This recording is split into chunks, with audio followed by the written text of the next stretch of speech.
So how do you find trending hashtags to grow your Instagram account? Find out inside the video.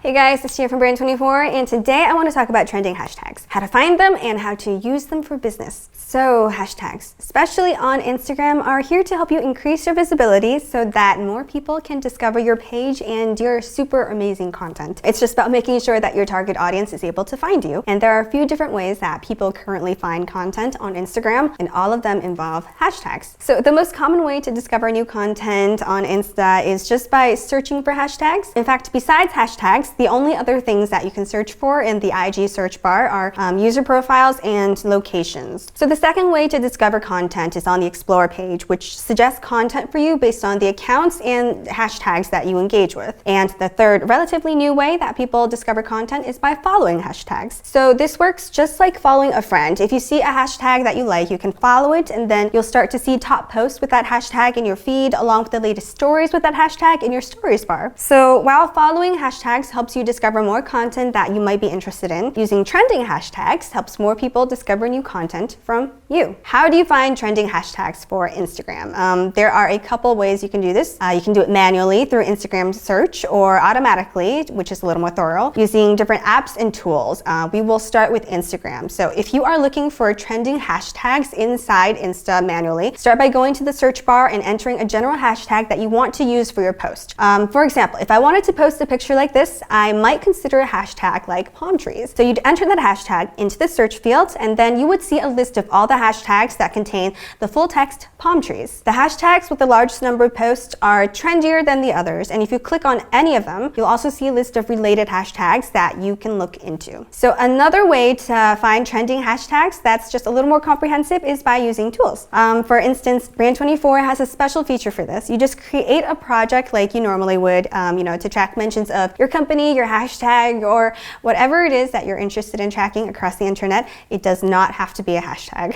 So let's use an easy example for this, like a TV show. Just set it up like you normally would, enter the name of the show, create your project, and discover what people are saying about it. Now, when you click on the Analysis tab and scroll down a little, you will see a section called Trending Hashtags. This takes all the mentions of the show and analyzes the hashtags that were used in those mentions and lists them according to how often they were used.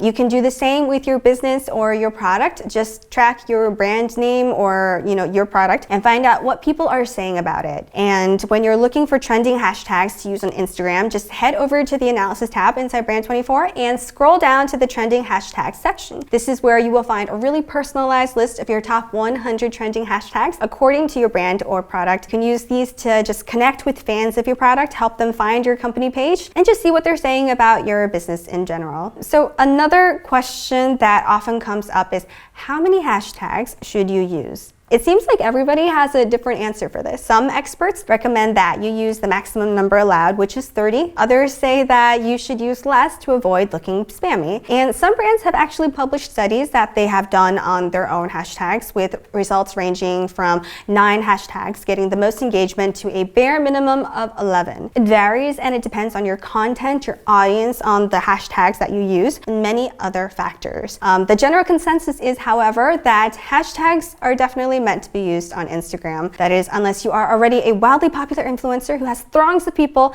entering your name directly into the Instagram search bar every day just to catch a glimpse of your newest post. If not, I suggest experimenting and trying different combinations of hashtags, sometimes more, sometimes less, and different types until you find that sweet spot. So everybody's content is different, which means that everybody's magic number is going to be different too. And if you don't like the way that it looks when you use 30 hashtags, there are 2 ways to make it a little less obvious. You can omit using any hashtags at all in your caption and then just add them in the comments, like right after you publish. Or you can enter your caption normally and then add several empty lines beneath it just before you add your hashtags. So Instagram, it only shows the first couple lines of your caption in the feed, so users will not see your hashtags unless they click on more. There are also other things to consider when you're trying to grow your Instagram profile, like making sure you avoid using banned hashtags, finding good community hashtags that already have really strong communities with genuine interest in that topic, and knowing how to pinpoint which hashtags bring you more engagement versus spam. There are certain broad hashtags like motivation and inspiration that tend to get you some